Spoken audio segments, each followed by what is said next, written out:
Hey y'all, it's your girl Linda. Bum, bum, bum, bum. Welcome to the pod where we keep it real and simple. No fancy words, just the real deal on fraud. Let's get into it. So, what happened was someone thought they found the love of their life. They were texting every day, maybe even talking on the phone.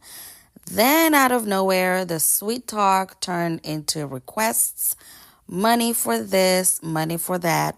That is what we call romance scams. And today, we're breaking down how they work and how to spot them before they hit your wallet.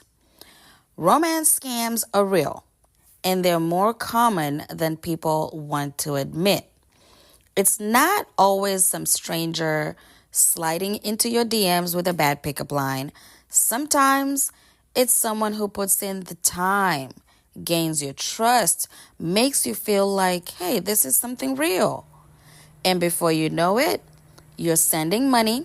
At first, it's small, maybe a phone card or some help with bills, right? They usually just need some help. Their wallet was stolen while traveling. They're working overseas and can't access their account. There's a family emergency, a medical bill, just this once. And that's how it starts. And look, it doesn't just happen to people who are lonely. I've seen it hit professionals, parents, even people who swore they never would fall for something like this, because it doesn't start as a scam.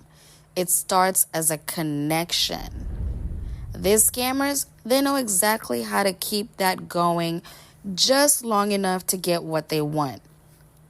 And it's not about being gullible.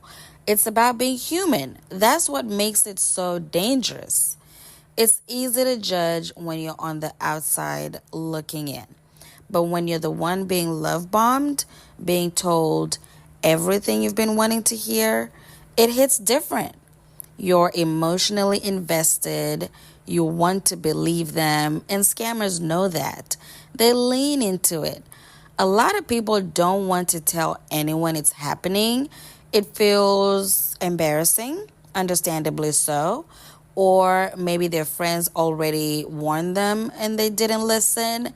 But hey, listen, that silence and that shame, it's exactly what scammers count on. So what do? If you've never met this person in real life and they're asking for money, pause. It doesn't matter how good it feels or how long you've been talking.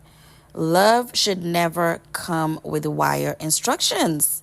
If you're unsure, talk to someone you trust. Also, do a reverse image search of their profile pictures. Never send money, gift cards, or crypto to someone you've only met online. If this ever happens to you or someone you know, don't beat yourself up. Take action. Report it. Talk to someone. Freeze your account if you need to.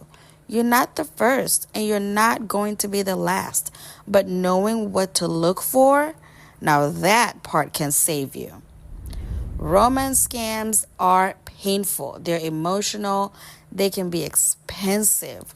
But the red flags are usually there. You just have to pause long enough to see them.